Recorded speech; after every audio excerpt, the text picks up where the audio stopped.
Hey, what's going on, everyone? Back with some more big bank sector changes. This is crazy that this all happened the day before American Independence Day. So in this one, we're going to look at the NSFR, a newly created term called the Net Stable Funding Ratio. Let's take a look. And by the way, I've created a playlist that has all of these banking videos in them. So if you would like to get caught up or look at everything I've talked about today involving this, it's all in a playlist on the channel. Anyways, what is the NSFR? So the net stable funding ratio was something that was created back in February. It was originally filed for, created, implemented on the 1st of July of this year. So last week, effectively. So basically, the net stable funding ratio is it's a rating system for funding, basically. And it must be equal to or greater than a 1.0 rating on an ongoing basis in accordance with the subpart.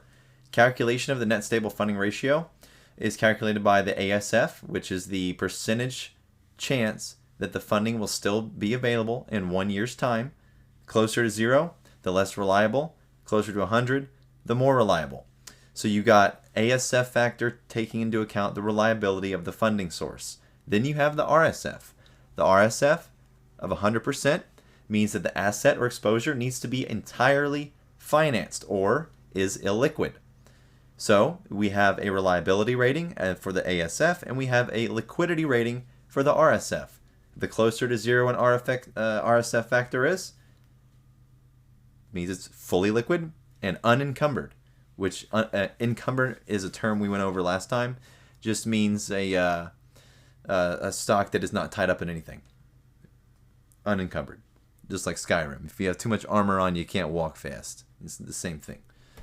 So anyways, NSFR liability now is anything that falls underneath this threshold of a 1.0 rating. So the NSFR ratio must be 1% or greater at all times. If it's not, it becomes an NSFR liability.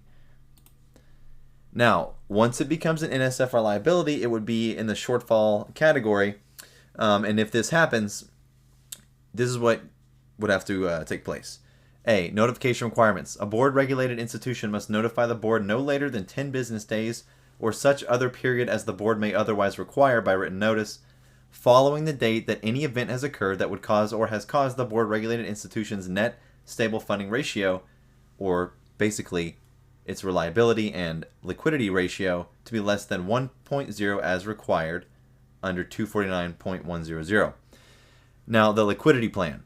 Number 1, a board-regulated institution must, within 10 business days or such other period as the board may otherwise require, provide the board a plan for achieving a net stable funding ratio equal for greater than 1.0. So they have to have a plan for it.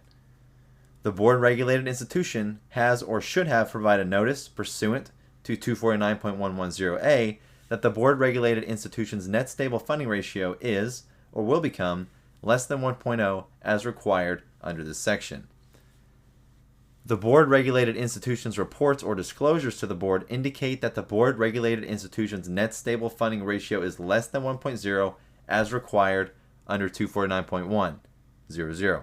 Or the board notifies the board-regulated institution in writing that a plan is required and provides a reason for requiring such a plan.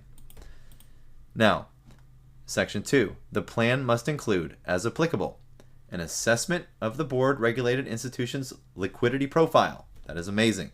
Number 2, the actions the board-regulated institution has taken and will take to achieve a net stable funding ratio equal to or greater than 1. As in, what are you going to do to get reliable funding and liquidity? B. Oh, wait, hold on. Where am I? Okay, yeah, B. A plan for remediating any operational or management issues that contributed to noncompliance with subpart K of this part. And 3, an estimated time frame for achieving full compliance with the 1.0 rating. 3, the board-regulated institution must report to the board at least monthly, or such other frequency as required by the board, on progress to achieve full compliance with that 1.0 rating. Now it says at least monthly, so we know that at least monthly.